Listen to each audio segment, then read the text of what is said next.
La historia detrás del mito de Sor Juana Inés de la Cruz, en Conciencia Mágica. El domingo 17 de abril de 1695 murió en el convento de San Jerónimo en la Ciudad de México Sor Juana Inés de la Cruz. Y se supo además que había muerto en una epidemia o víctima de la epidemia que estaba en ese momento azotando a la ciudad, una epidemia de tabardillo o de tifo que ocasionaba una muerte espantosa, sobre todo en esos tiempos en los cuales no se conocía remedio alguno, medicina ninguna que pudiese contener, detener, aniquilar a esta enfermedad tremenda, horrible además. Sabemos por el propio Antonio de Robles que en el mismo convento de San Jerónimo, cuando muere Sor Juana, ese 17 de abril de 1695, ya para ese momento habían fallecido de la misma epidemia 6 religiosas más, y todavía, después de la muerte de Sor Juana, fallecerán 3 monjas más.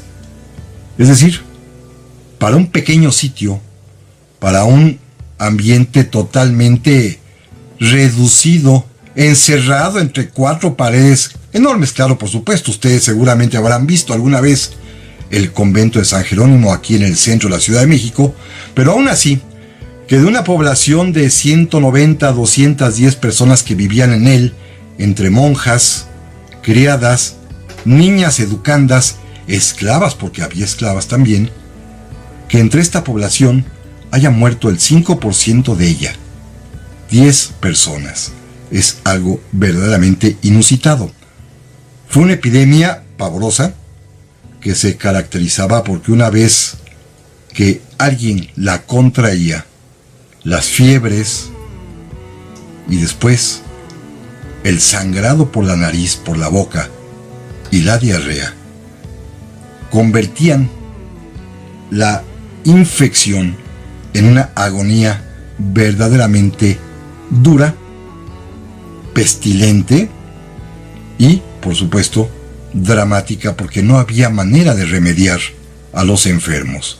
De esto va a morir Sor Juana, pero además hay que decir claramente que Sor Juana se contagió porque ella voluntariamente se había prestado para servir de enfermera en el pequeño hospital que dentro del interior del claustro del convento de San Jerónimo se había instalado para atender a las religiosas enfermas.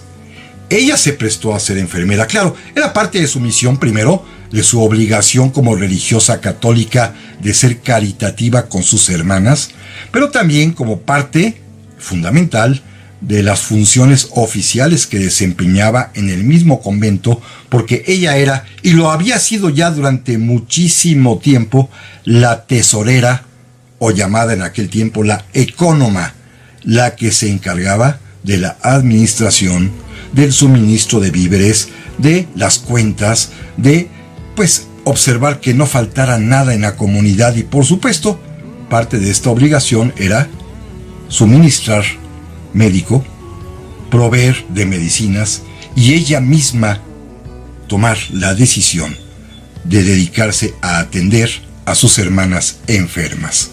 Habían sido para ella, para Sor Juana, unos años muy difíciles en lo personal, los últimos de su vida. Lo habían sido también para la Nueva España desde 3 años antes, en 1692, cuando el hambre azotó por completo a la capital y a todo el reino en realidad, inclusive provocando un motín en contra del virrey conde de Galve, que ocasionó que el pueblo, enardecido, enfurecido por la falta de maíz, asaltara y quemara el Palacio Virreinal, el actual Palacio Nacional. Esto por lo que toca a la Nueva España, que además, como bien sabemos, las pocas nulas medidas sanitarias que existían en aquel tiempo provocaban que de vez en vez, como aconteció en 1695, fuera víctima de las epidemias tan comunes en esos tiempos. Y Sor Juana cayó en una de ellas. Pero decía yo que en lo personal para ella también había sido muy complejo esos últimos años. Ya para entonces hacía 2 2 años ya, que se había visto obligada a renunciar a lo que ella más amaba, a lo que ella más quería, a su posesión más preciada, que eran sus libros. Su biblioteca, que dicen llegó a contar con casi 4,000 ejemplares, tuvo que entregarla por orden de uno de sus principales enemigos, el arzobispo Aguiar y Seijas, para que con ella, al rematarla, se auxiliara a los pobres que carecían de recursos para alimentarse. Tuvo pues que entregar su biblioteca, pero tuvo también que dar sus instrumentos musicales, ella que amaba tanto la música, también sus instrumentos de astronomía, ella que era una auténtica y prominente científica, tuvo que darlo pues todo eso, lo que más amaba: libros, instrumentos musicales, aparatos de astronomía, y finalmente tuvo que dar también su propia abjuración, su propia reflexión dolorosa, cuando fue obligada a confesarse y a escribir, firmar con su propia sangre. Tuvo que abrirse una herida para sangrar y decir en una declaración oficial que ella era la peor de este mundo. A ese grado la habían obligado. Murió joven, murió a los 46 años de edad, en realidad en la flor de la vida, anticipándose un poco a sus propias palabras proféticas, cuando muchos años antes había escrito un bellísimo poema que hablaba precisamente de eso, de la muerte en la juventud, de la muerte apropiada para no llegar a la edad de vieja. Vamos a escuchar, si les parece a ustedes, amigas y amigos, este poema que escribió Sor Juana, y después de él nos vamos al corte. A ver qué les parece un poema de Sor Juana Inés de la Cruz. Miró Celia una rosa que en el prado ostentaba feliz la pompa vana, y con afeites de carmín y grana bañaba alegre el rostro delicado. Y dijo: goza, sin temor de lado, el curso breve de tu edad lozana, pues no podrá la muerte de mañana quitarte lo que hubieres hoy gozado. Y aunque llega la muerte presurosa y tu fragante vida se te aleja, no sientas el morir tan bella y moza. Mira, que la experiencia te aconseja que es fortuna morirte siendo hermosa y no ver el ultraje de ser vieja. Naturalmente, poco sabemos, si no es por ella misma, de cómo surgió su vocación, su facilidad por el estudio, por el conocimiento, por el saber, por escribir poemas maravillosos, por escribir obras de teatro, comedias en realidad que son fabulosas, por escribir loas, por escribir villancicos navideños, por escribir obras de filosofía y de teología. Una mujer con un talento extraordinario.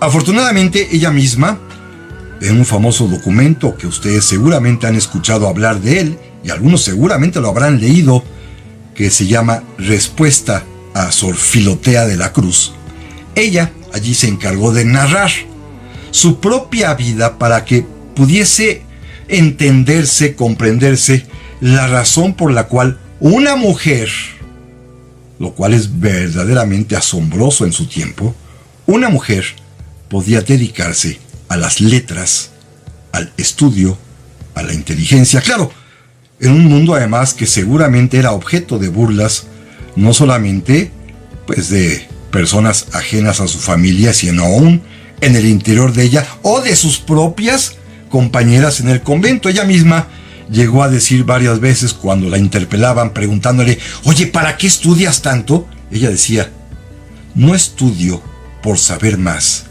sino que estudio por ignorar menos. Una frase francamente demoledora, Ella cuenta en esta carta a Sor Filotea de la Cruz que desde muy chica despertó el talento que Dios le otorgó y que pudo de alguna manera encauzar primero en la biblioteca, pequeña pero muy útil y muy rica en materiales, que tenía su abuelo don Pedro Ramírez, allá en las cercanías de Nepantla, en Papuayán, en una hacienda que está casi al pie de los volcanes. Allí es donde ella, a los 3 años de edad, fíjense, con la ayuda de su abuelo, comienza a aprender a leer y a escribir, y pronto a devorar los libros que hay en esa biblioteca, literalmente a devorarlos. Se va a convertir en una lectora contumaz, absolutamente dedicada a la lectura toda su vida. Y claro, porque lee, puede escribir, que es una especie de ecuación directa y proporcional. Un escritor, para hacerlo, tiene que ser un lector consumado. Esto es indudable. Sor Juana nace en una familia que hoy llamaríamos disfuncional. Es hija natural de un hombre que sí conoce, el que es su padre, pero que no está casado con su mamá, doña Isabel Ramírez. Su mamá es una mujer progresista en el sentido de que ella lleva las riendas de los negocios familiares, ella conduce la administración de la hacienda, pero es una mujer de alguna manera libre que tiene o combina o comparte 2 amantes. 2. Con uno de ellos tuvo a Sor Juana y a 2 hermanas más, y con el otro tuvo a otros medios hermanos y medias hermanas de la propia Juana, y por lo tanto es una familia bastante irregular, pero normal, normal, porque así acontecía mucho en la Nueva España.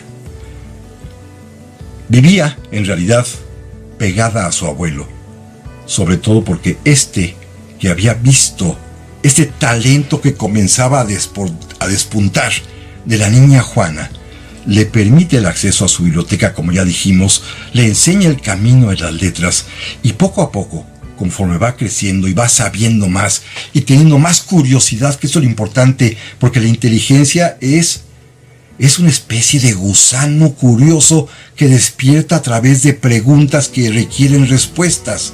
Y así lo cuenta ella, hasta que llegó el momento que le pidió a su mamá que por favor le enviaran a México disfrazada de hombre para poder ingresar a la universidad, donde solamente en ese tiempo se admitían mujeres. Bueno, y mucho tiempo más.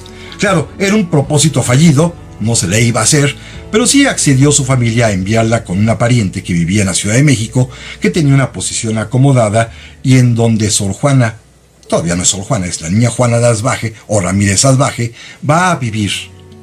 Va a recibir lecciones en su propia casa, sobre todo de gramática y de latín, y sorprendentemente el propio maestro que se las imparte estaba verdaderamente azorado cuando explicó al virrey en ese momento que esta muchachita, esta niña, en 20 lecciones había sabido declinar la lengua latina, que es algo muy, pero muy complejo. Es decir, era, para decirlo con claridad, una niña superdotada. El virrey, el conde de Mancera, dudó, no le creyó y quiso hacer una prueba. Invitaron a Juana Ramírez de Asbaje a que se presentara a Palacio para ser, de alguna manera, examinada por los hombres más sabios de la Nueva España en ese momento. Hombres todos ellos nada más.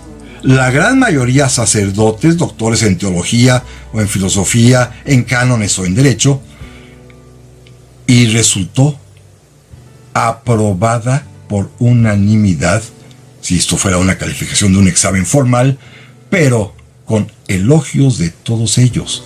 Había salido avante y por lo tanto va a ser invitada a formar parte de la corte de la señora virreina, doña Leonor Carreto, que va a ser una figura preponderante, destacadísima para poder impulsar la carrera en ciernes de Juana Ramírez de Asbaje. Pero no hay manera, no hay manera, por más que brille como poeta, por más que brille como dramaturga, por más que sea la luz de la corte, como la llamaban, la estrella que iluminaba a todos los que estaban en el Palacio Real de México, porque las mujeres en ese tiempo no tenían otra opción más que el convento, el matrimonio y las que no, una soltería que muchas veces era algo así como digna de burla, y en otras ocasiones como digna de dedicarse a la prostitución.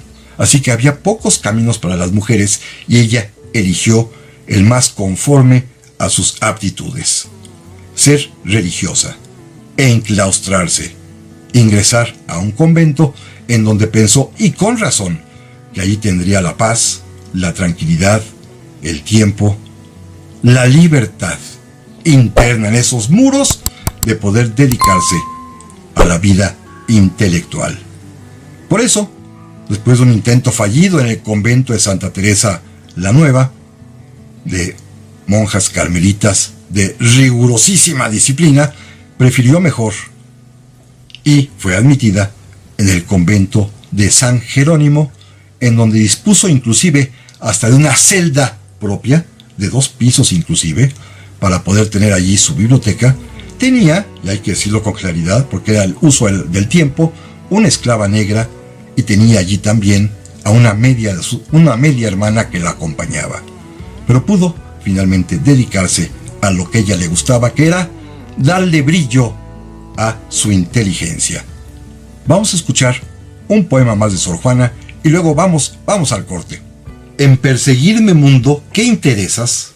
¿En qué te ofendo cuando solo intento poner bellezas en mi entendimiento y no mi entendimiento en las bellezas?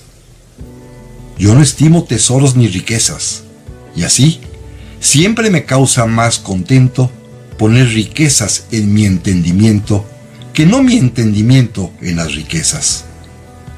Yo no estimo hermosura que vencida en despojo civil de las edades, ni riqueza me agrada fementida, teniendo por mejor en mis verdades consumir vanidades de la vida que consumir la vida en vanidades. Sigamos con el tema de Sor Juana. Miren, el éxito de Sor Juana va a ser casi inmediato, primero porque cuenta con el apoyo de personas importantes como son los virreyes Mancera, sobre todo doña Leonor Carreto, la esposa. Después, cuando sean sustituidos, también el siguiente virrey, don Fray Payo Enríquez de Rivera, arzobispo de México, también la va a apoyar. Pero después, cuando llegue el siguiente virrey, entonces va a ser aquello, el éxtasis para Sor Juana. El marqués de la Laguna y su esposa, la condesa de Paredes, virreina de México, se van a convertir en los principales fanáticos de Sor Juana Inés de la Cruz. Le van a dar oportunidad de que escriba de todo. Bueno, ella, para empezar, se lució muchísimo cuando la convocaron a diseñar el arco triunfal con el cual se recibiría al nuevo virrey. Escribió un poema y diseñó ella, porque también sabía de arquitectura, el propio arco triunfal, y esto llamó la atención y naturalmente le atrajo el favor de los nuevos virreyes. La virreina inclusive la promovería hasta en España. La fama de Sor Juana va a llegar hasta la propia madre patria gracias a que la virreina, la condesa de Paredes, se va a llevar sus poemas, y allá, cuando esté de regreso en España, va a publicar un libro que va a ser un éxito total de librería en el viejo continente y aquí también. Los poemas de Sor Juana, que tiene un nombre barroquísimamente delicioso. El libro se llama Inundación Castálida. Son sus poemas, todos ellos hermosos, con un lenguaje, elegantísimamente culterano. Ya hemos aquí leído algunos de ellos, y ahorita leeré uno más que ustedes ya conocen también, y que finalmente causó un revuelo enorme, porque nadie esperaba, primero, que en la Nueva España hubiese un talento tan grande, y segundo, mucho menos que fuese una mujer la que escribía. Esto, por supuesto, era digno de aplauso. Para algunas personas fue digno de escándalo, pero para la gran mayoría, esta sorpresa agradable de ver que una religiosa mujer mexicana escribía de esa manera fue algo verdaderamente grato para los ojos al leer, o para el habla cuando se declaman esos poemas. El triunfo fue verdaderamente apoteósico, en vida. Y eso le permitió además, hay que decirlo con toda claridad, ganar dinero, Con ello pudo comprar esa celda en la que vivía en el convento San Jerónimo, mantener a una esclava, después a una criada, y dar lo demás al propio convento del cual era ella la administradora, o la tesorera, o la ecónoma, como ya lo comentamos. Tenía otras amistades también de alto vuelo intelectual, como el más famoso sabio que en ese entonces existía en México, don Carlos de Sigüenza y Góngora, era su amigo. Estas amistades, por supuesto, los virreyes, Sigüenza y las personas que la visitaban, porque tenía mucha gente con la cual tenía contacto, lo hacían yendo al convento y a través de las rejas de la celosía, sin contacto físico, se podía platicar. Siempre había otra monja presente que seguramente se aburría hasta las náuseas de escuchar las pláticas eruditas de Sor Juana, pero siempre a través de las rejas del convento, de una celosía. Se podían ver, pero no se podían tocar. Así que todos aquellos infundios que le han dicho de que tenía amores lésbicos con la virreina son totalmente infundados y falsos, Esto hay que aclararlo, y lo demuestra muy bien varios autores, como Octavio Paz, en este libro magnífico que les recomiendo, que se llama Sor Juana o las trampas de la fe. Un volumen macizo, sólido, muy bien escrito por nuestro gran escritor Octavio Paz. Pero Sor Juana también tenía malquerientes, gente que la verdaderamente abominaba.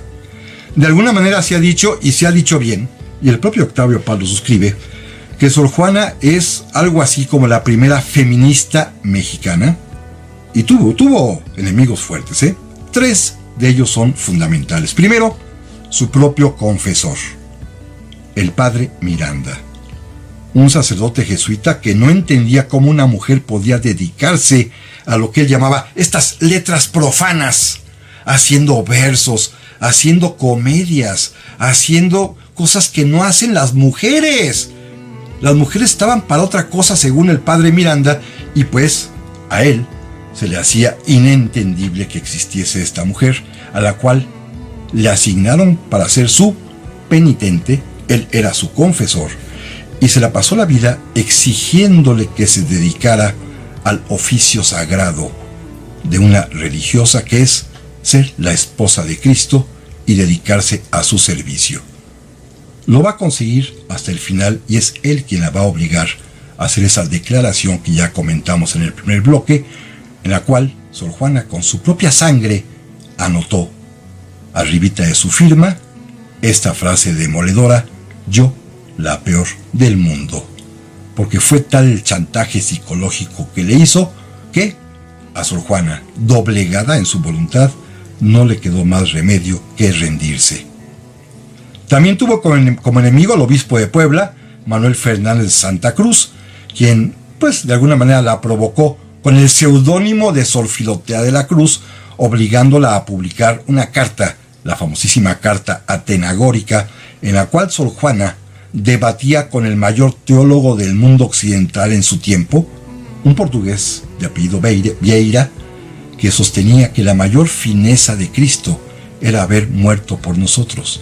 Y Sor Juana, fíjense qué atrevimiento de mujer, dijo que no, que la mayor fineza de Cristo había sido nada más ni nada menos que otorgarle al género humano el libre albedrío. Esto, por supuesto, ocasionó un escándalo, y el propio obispo de Puebla también la conmina a que ya se dedique a su oficio propio de religiosa y que se deje de andar en el mundo de las letras. Y claro, el enemigo más poderoso que tuvo fue el arzobispo de México, el arzobispo Aguiar y Seijas. Fíjense, el problema comenzó porque el día en que el propio arzobispo entró triunfante a México, recién entronizado, ese mismo día se estrenaba en México, en el Teatro del Palacio Virreinal, una obra de la propia Sor Juana. Sor Juana no asistió porque es monja de clausura, pero ahí se estrenó su obra, una comedia deliciosamente hilarante, divertida, pues totalmente fuera de los cánones esperados. Una comedia que les recomiendo, se llama Los empeños de una casa.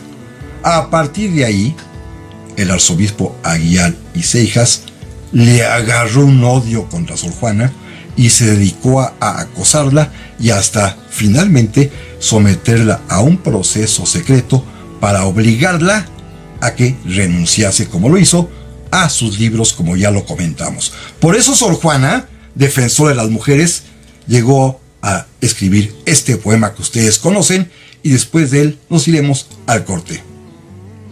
Hombres necios que acusáis a la mujer sin razón, sin ver que sois la ocasión de lo mismo que culpáis. Si con ansia sin igual solicitáis su desdén, ¿por qué queréis que obren bien si las incitáis al mal? Combatís su resistencia y luego con gravedad decís que fue liviandad lo que hizo la diligencia. Siempre tan necios andáis que con igual desnivel a una culpáis por cruel y a otra por fácil culpáis. Pues ¿cómo ha de estar templada la que vuestro amor pretende, si la que es ingrata ofende y la que es fácil enfada?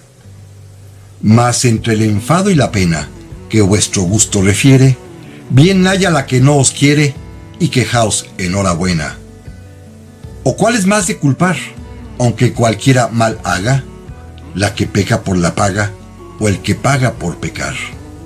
Pues, ¿para qué os espantáis de la culpa que tenéis? ¿Queredlas cual las hacéis o hacedlas cual las buscáis? Pues bien, Sor Juana es una gran mujer que optó voluntariamente por cancelar su libertad física al ingresar al convento para obtener la libertad intelectual que ella tanto valoraba. Como mujer también, y ya lo platiqué hace un momento, también se ocupó de tareas menudas, como son, por ejemplo, la administración de su convento, pero el tiempo disponible, el tiempo que le quedaba libre, que era seguramente bastante, lo dedicaba a sus tareas intelectuales. Ya vimos, a escribir poemas bellísimos, a escribir obras de teatro, comedias divertidísimas, a escribir sesudas cuestiones teológicas, a defenderse naturalmente también de sus atacantes, en fin, una mujer dedicada al saber, a las letras. Una mujer que no dudó en convertirse en enfermera, según ya lo comentamos al principio, para atender a sus hermanas enfermas, pero una mujer también, mujer al fin, que se apasionó, y esto lo voy a platicar para poder cerrar con una sonrisa este programa, se apasionó por otra forma de expresión cultural, con la cocina. Era una espléndida, experta y sabia cocinera, Hoy tenemos la fortuna, y se lo recomiendo muchísimo, que se ha recuperado el recetario que escribiera la propia Sor Juana Inés de la Cruz y que dedicó a su hermana, a su media hermana en realidad, que vivía con ella en el convento de San Jerónimo. Son recetas que practicó, quizá que inventó o que recogió Sor Juana Inés de la Cruz, porque ella misma guisaba, ella misma cocinaba. Lo hacía seguramente, por supuesto, para ella, para satisfacer su propia hambre, aunque esto no era necesario esmerarse mucho, pero quizá, y es parte de estos grandes secretos de los conventos, lo hacía porque las monjas vendían comida para los grandes festines, para las grandes ocasiones. La gente, en lugar de recurrir muchas veces a las cocinas económicas que ya existían, acudía al convento a encargar un banquete. Y la experta cocinera en San Jerónimo era nada más ni nada menos que la ecónoma y poeta Sor Juana Inés de la Cruz. Ella se encargaba de preparar los alimentos y llegó a decir y a escribir cosas maravillosas acerca de la cocina. Por ejemplo, ella dijo claramente que esto era como una especie de ciencia, de filosofía de la cocina, y que si Aristóteles, el filósofo griego, hubiese cocinado, más libros hubiese escrito. En la propia respuesta a Sor Filotea de la Cruz, cuando habla de su pasión por la cocina, dice: mire, como soy mujer, tengo entre muchas otras filosofías la de la cocina. El saber de la cocina es algo bien importante porque pues hay que conocer, por ejemplo, que los huevos, las claras y las yemas se separan y tienen fines distintos y propósitos diferentes en el arte culinario. Es decir, sabía dar lecciones y enseñaba cómo cocinar.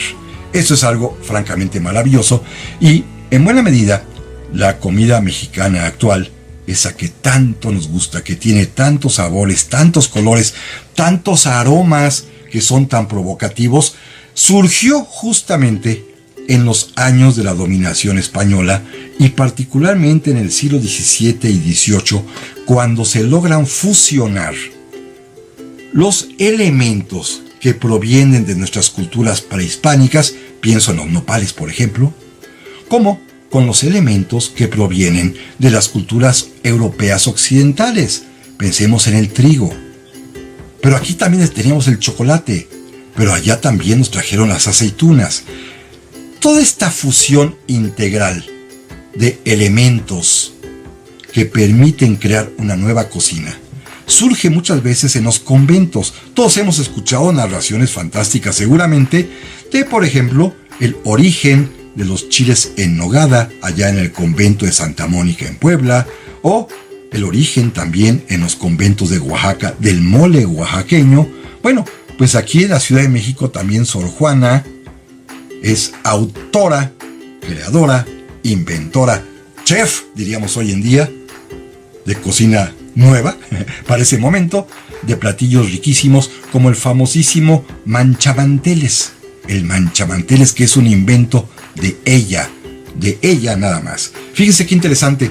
Salvador Novo, este gran escritor mexicano, que examinó, como nadie quizás, estos fundamentos de la cultura mexicana auténtica que tiene mucho de las culturas prehispánicas, pero que también absorbió muchísimo de nuestras culturas europeas que nos dieron origen, particularmente la ibérica, ha dicho que el mestizaje tiene varias variantes. Una de ellas, por ejemplo, es la variante racial. Somos, y a mucho orgullo lo digo yo porque yo lo soy, una raza mestiza, y dice, aquí el mestizaje se provoca y se produce en las alcobas. Pero también es el mestizaje gastronómico el que llama muchísimo la atención a Salvador Novo, y que combina elementos, repito, prehispánicos e ibéricos, se da, dice el propio Salvador Novo, particularmente en las cocinas de los conventos.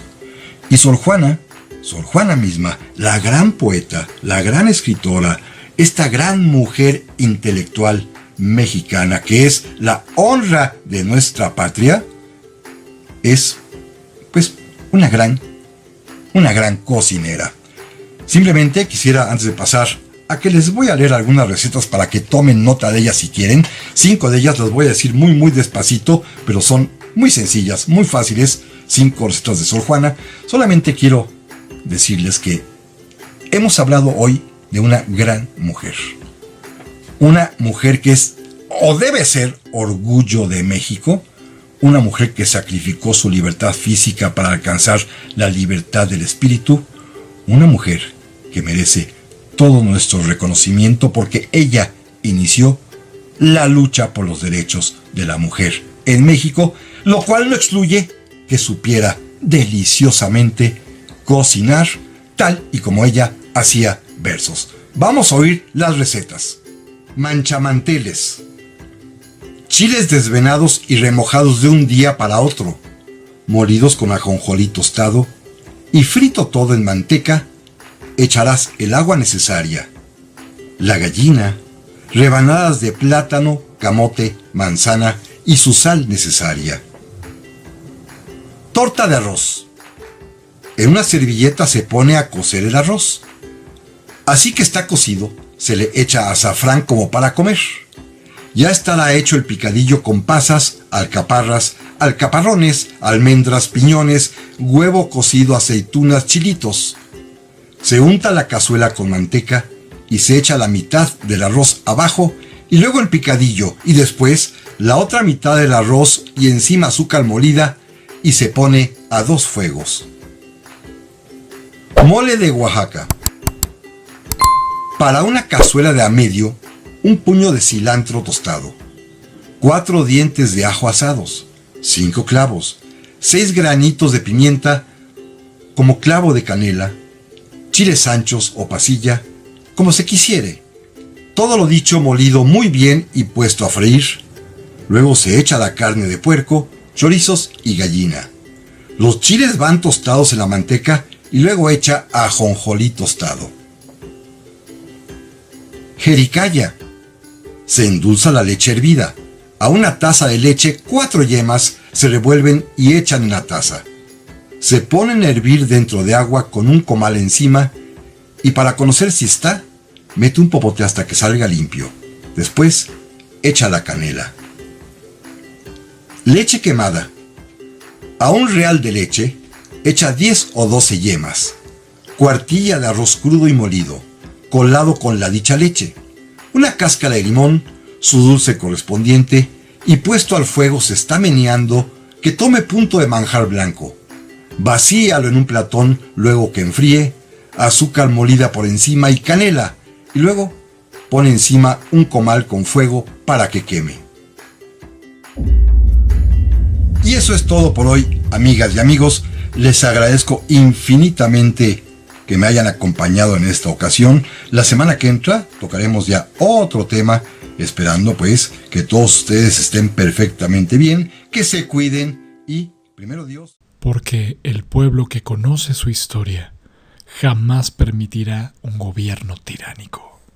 Conciencia mágica con Mauricio Magos.